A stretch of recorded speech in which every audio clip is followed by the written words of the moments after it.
Olá pessoal, tudo bem? Eu me chamo Apolo Scherer Filho, sou advogado e sou professor da área de Direito Imobiliário. E a gente vai estar aqui no canal Direito Favorável, gostaria até de agradecer o convite do professor Marcelo Muniz, tá? E nós vamos falar hoje sobre a ação de despejo na lei de locação, a lei 8245 de 91. Pessoal, em relação a um primeiro ponto que eu gostaria de deixar em destaque, qual é o objeto principal da ação de despejo? Muitos estudantes, muitos advogados, corretores, pessoal de administradora de imóvel, acham que o objetivo principal da ação de despejo é, como o nome diz, o despejo do inquilino inadimplente. Porém, pessoal, a conclusão que chegamos, doutrinadores, jurisprudência, é no sentido de que o principal objeto da ação de despejo é a dissolução contratual, a dissolução do contrato de locação. Ou seja, o despejo, pessoal, nada mais, nada menos que a simples consequência da dissolução contratual. Outro ponto que eu gostaria de deixar em destaque aqui nesse bate-papo que eu estou tendo com vocês hoje, seria em relação ao prazo para se propor a ação de despejo. Qual é o prazo? Muitas pessoas, já escutei muitas pessoas falando que o prazo é de 15 dias, o prazo é de 30 dias. Porém, pessoal, a lei não fala sobre esse prazo.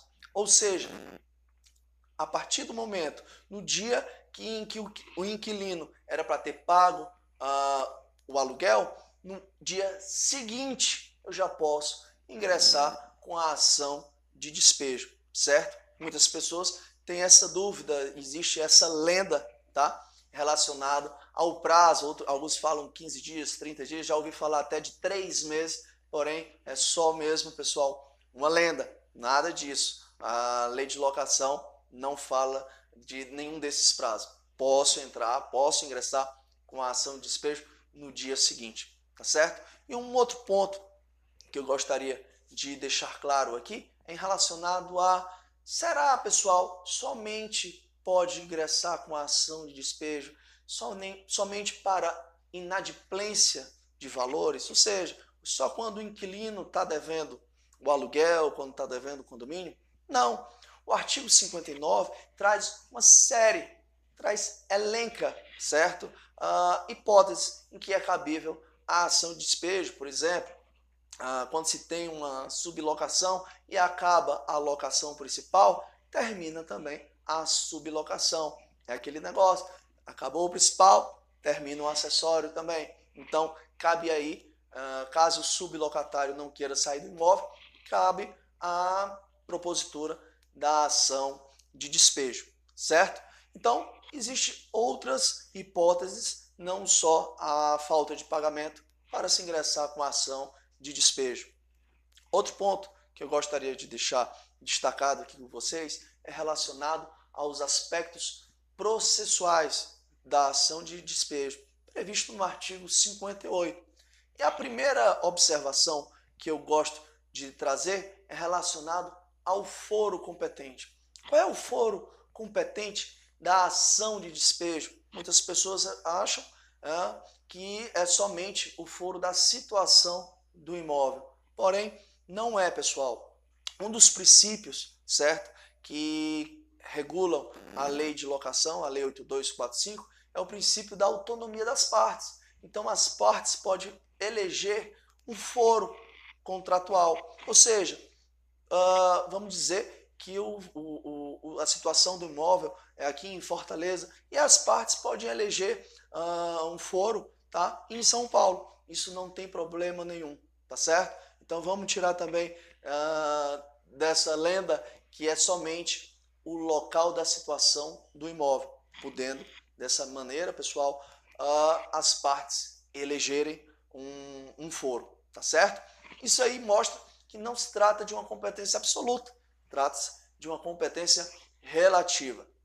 Outro ponto que eu gostaria de trazer nesse sentido dos aspectos processuais da ação de despejo, pessoal, é relacionada com a valor da causa.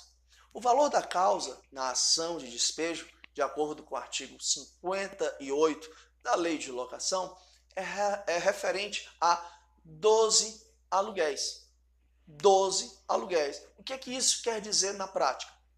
Ora, se a pessoa está devendo, vamos colocar um exemplo, nosso caso prático aqui, está devendo 2 meses de aluguel e vamos colocar o nosso aluguel a R$1.000, para o exemplo ficar mais prático e mais didático, tá?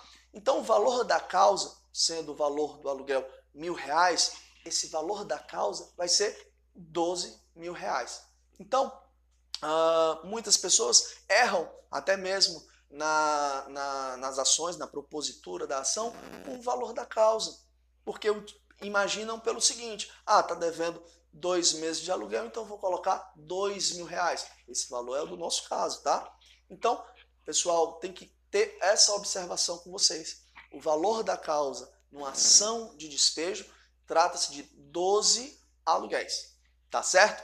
Outro ponto que eu gostaria de tratar com vocês é da introdução de uma reforma que a Lei 12.112 de 2009 trouxe na Lei de Locação. Se refere, pessoal, a liminar na ação de despejo. A liminar na ação de despejo, principalmente, é o que eu quero deixar em destaque aqui, relativo ao inciso 9, quando é falta de pagamento. Pessoal, só pode utilizar essa liminar, você só pode pedir essa liminar na ação de despejo quando o seu contrato, quando o contrato de locação não tiver nenhuma garantia, tá certo? Existe expressamente isso no artigo 59, parágrafo 1º. Só é cabível a liminar na ação de despejo quando o contrato de locação não tiver nenhuma garantia. Aquelas garantias previstas no artigo 37 da Lei de Locação, tá? Então muitas pessoas acham que é somente quando há a inadimplência do inquilino que já pode entrar com a liminar. Porém, só pode entrar com a liminar quando o contrato não tiver nenhuma garantia prevista em lei, tá certo? Gostaria imensamente de agradecer, esse é o nosso bate-papo, tá? E eu gostaria que vocês perguntasse se tivesse alguma dúvida e trouxesse para a gente novos temas. Olha, Apolo, nós gostaríamos de ver em relação ao direito imobiliário sobre algum tema que vocês teriam interesse. Isso vai favorecer para a gente e só vai crescer mais ainda o canal Direito Favorável. Um grande abraço e bons estudos.